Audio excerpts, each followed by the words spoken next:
The basics of your day 2 is being able to, and do you have a copy of the day 2 that our outline we came up with, Colton?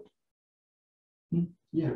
Have you sent that to him? No, I can send that to him. Go ahead and send that to him right now, and then I'd like to see a copy too, make sure I don't forget anything. Okay. But the basics is being able to communicate that effectively with the patient. You and I talk about musculoskeletal all the time.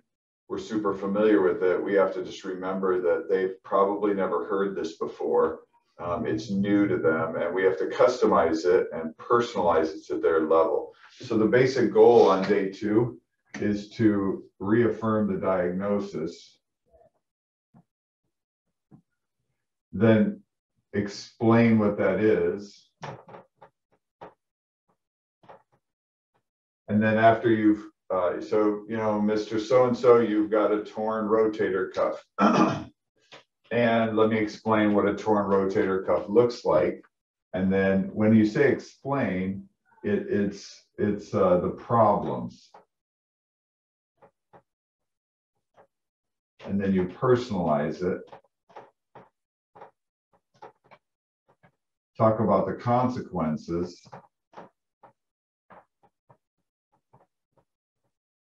And then basically you're helping the person understand that there is we call this the admit phase. And you're basically trying to get the patient to kind of admit and go, okay, I agree with you. This is my problem. I agree. Here's how it's affecting my life in a very negative way. And then once they admit these, you know, they admit and agree with you on these points, then you're going to explain, here's the solution.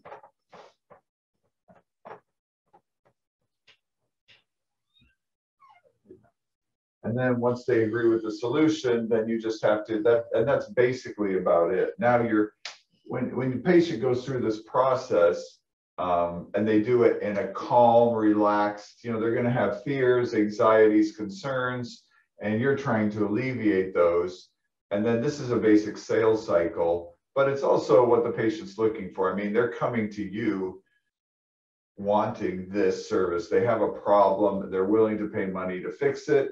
And you're just explaining to them in really clear terms, here's what I'm going to do to help you. And yeah, let's cover Dr. Saboe's day 2 real quick. And then I'm going to switch it over and then go over Chris's. So the first thing that you're going to do, a patient's going to come in the room and you're going to say, hi, so-and-so.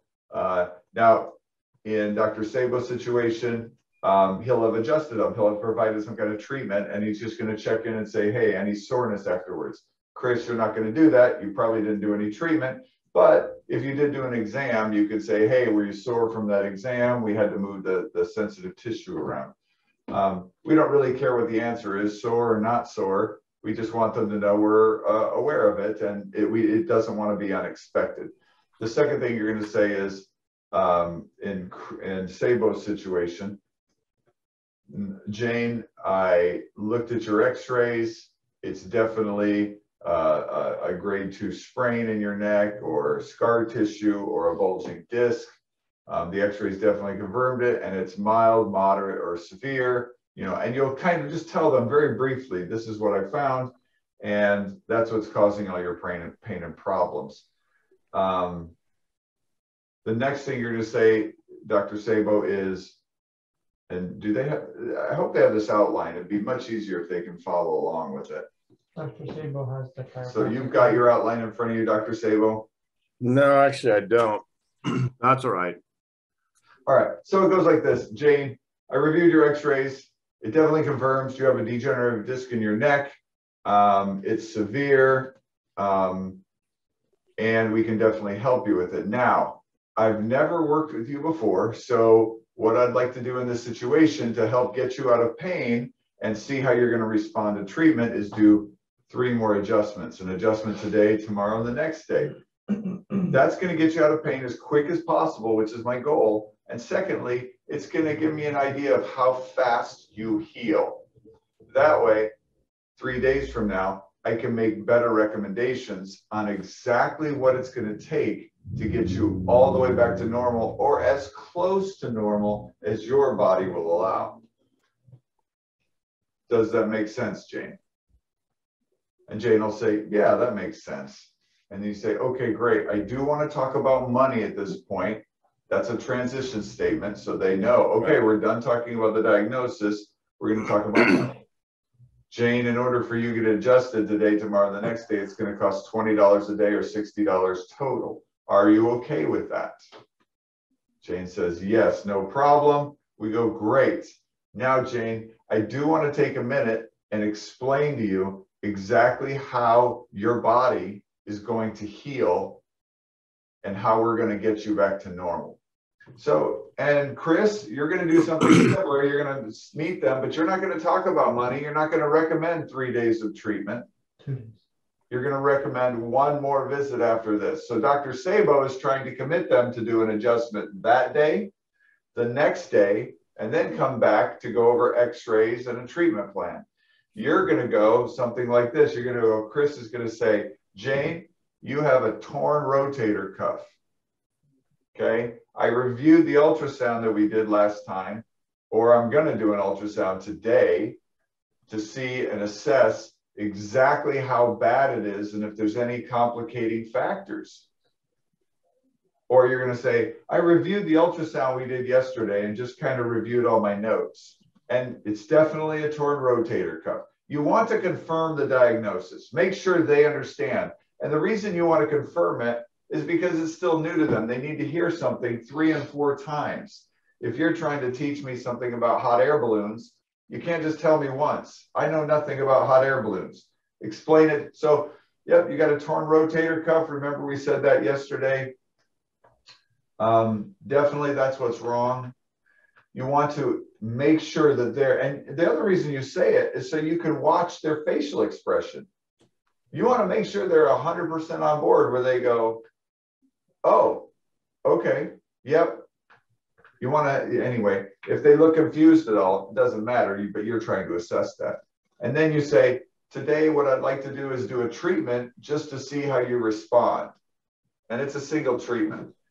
So we'd like to do a cold laser on it. And what that's going to do is loosen it up and see if it gets a little bit more range of motion.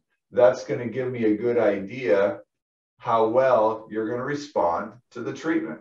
Again, one phrase, one sentence, simple. Okay.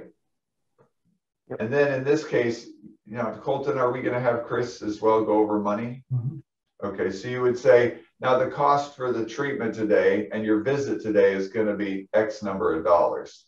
And you would run that by Colton or the front desk until you're familiar with what to charge in each visit, because it might vary a little bit based on the patient.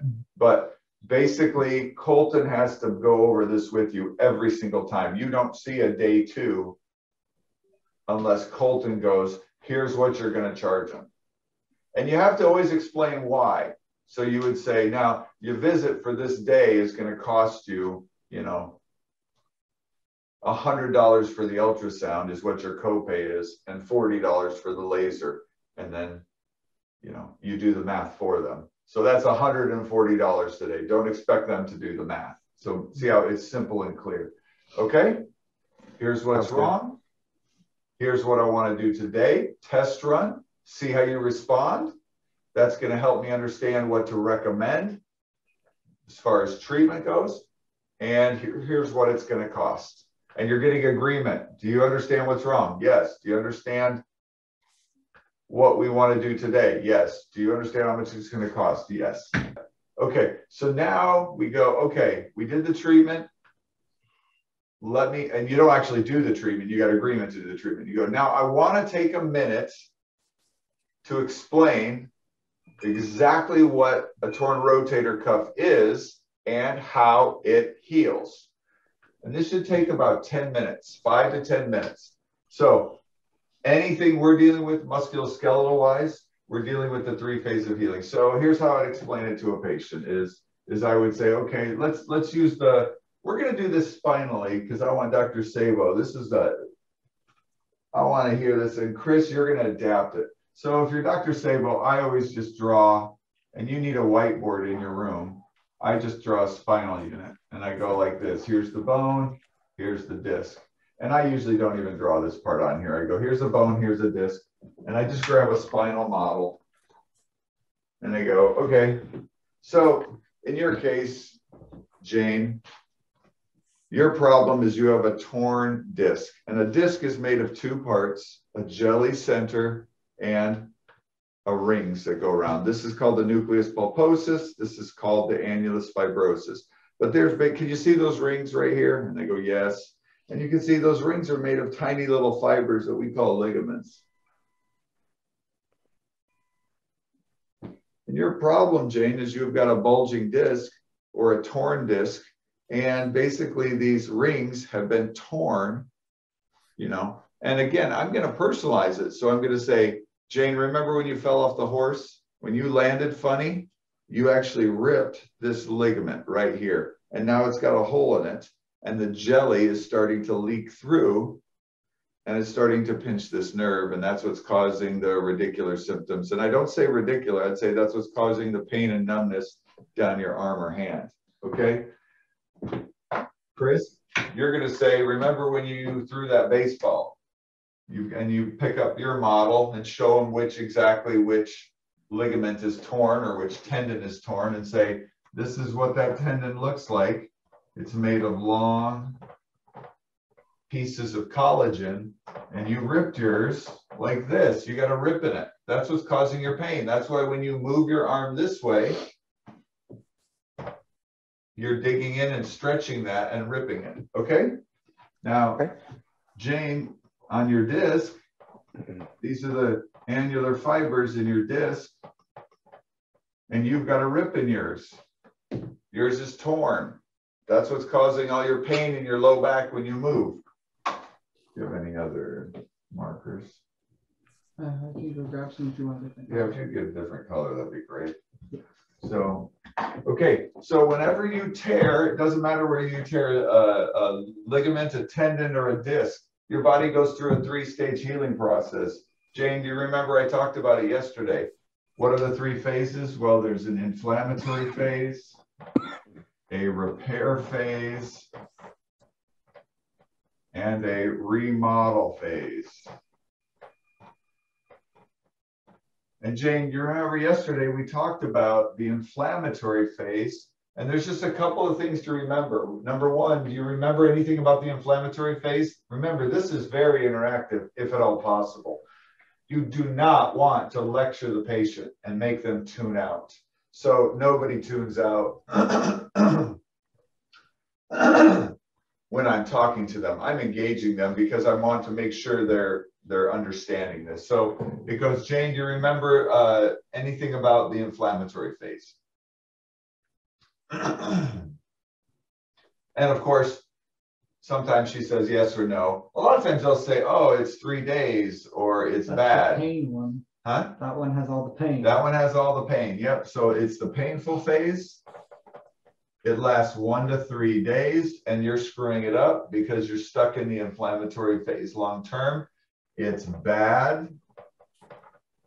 Doesn't matter what they say. I want to make sure they get that. It's bad, 1 to 3 days. It's pain. All right. And basically what's happening is your body is going in and cleaning up the debris. So now we want to talk about the repair phase. And this is the phase where all the problems occur. Number one, this phase is when your body builds type 3 collagen. Now, sometimes, depending on how smart the patient is, if it's a small kid or someone who maybe isn't super educated, I might not even say that. I might say this is when your body makes scar tissue. So your body in this phase makes type 3. Could you grab me another colored pen? Is that okay, Colton? Yeah, I'm getting it. You're going to go get another color pen? No, I'm getting one. Oh, you're texting somebody. Thank you. All right. So your body is building type 3 collagen. And basically what that means is it starts dumping this type 3 collagen in your joint. Now, when it doesn't go and patch it like this. Oh, well, first, what do we know about type 3 collagen? What's the main point of type 3 collagen? Why do I even mention it?